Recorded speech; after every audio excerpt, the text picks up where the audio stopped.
भाई साहब, मैं आपको काफी समय से यही कह रहा हूं कि हमारा जो वोटर है, वोटर की मैच्योरिटी को और वोटर की जो सेंटिमेंट है और जो फेथ है विकास में, उसको कभी भी आप अंडर एस्टिमेट मत करिए।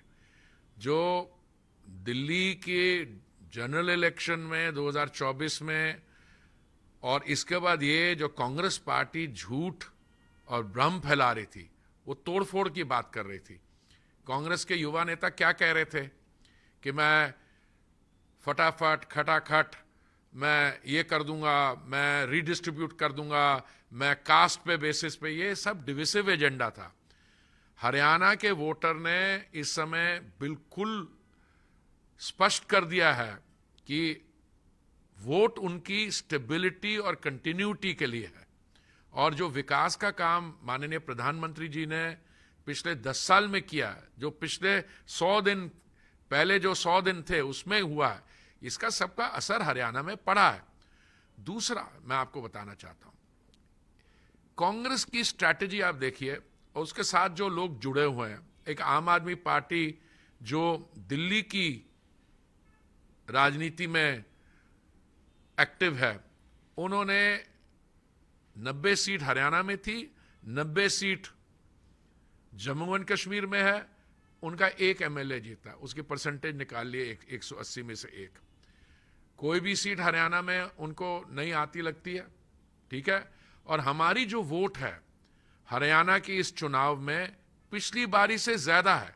अब फाइनल आंकड़ा पता नहीं आया है नहीं है, जो मैं सुन रहा हूं 51 हमारे होंगे, 3 इंडिपेंडेंट्स हमारे साथ होंगे 90 में से। कांग्रेस पार्टी ने उसके बाद जो कहा, जब उनकी पक्ष में नहीं आता है रिजल्ट, तो कभी ईवीएम के साथ लड़ाई करते हैं वो। फिर कहते हैं कि इलेक्शन कमीशन डिले। अरे भाई, इलेक्शन कमीशन के अपने प्रोसीजर हैं। ये आप मैच्योरिटी पॉलिटिकल डिस्कोर्स में उन्होंने पहले ही तय कर दिया था। उनकी एक स्पोक्स पर्सन है, अगर 20 सीट से ज्यादा आ गई हरियाणा में तो मैं ये कर दूंगी, अगर ये हो गया तो मैं ये कर दूंगी। देखिए, जहां पे इनकी सरकार बनी भी है, अब मैं आपको बताता हूं, कर्नाटक और हिमाचल। कर्नाटक में मुख्यमंत्री महोदय की मैडम धर्मपत्नी ने 14 प्लॉट उनको दिए गए हैं। पहले उनसे पूछा रहा है तुम्हारे पहले कितनी तुम्हारे पास एसेट्स हैं, और ये 14 कैसे? कह रहे money is not exchange hand but I am willing to return it.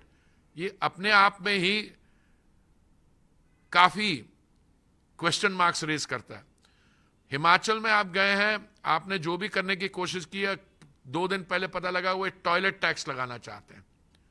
Toilet tax किस लिए? अगर आपके घर में 4 टॉयलेट तो आपको 100 रुपया देना पड़ेगा, या वाटर चार्ज है, जो भी है। आप जहां पे भी ये सत्ता में आते हैं ऐसी चीजें करते हैं। ये हरियाणा का जो रिजल्ट आया है, मैं इसका सिर्फ स्वागत ही नहीं करता हूं, मैं माननीय प्रधानमंत्री जी को, भारतीय जनता पार्टी की सारी टीम को, माननीय प्रधानमंत्री जी के नेतृत्व में उन्हें ये, जैसे आपने बोला, 3rd टाइम हैट्रिक और इतने कन्विंसिंग मार्जिन्स हैं, इसको मैं इन सबको बधाई देना चाहता हूं।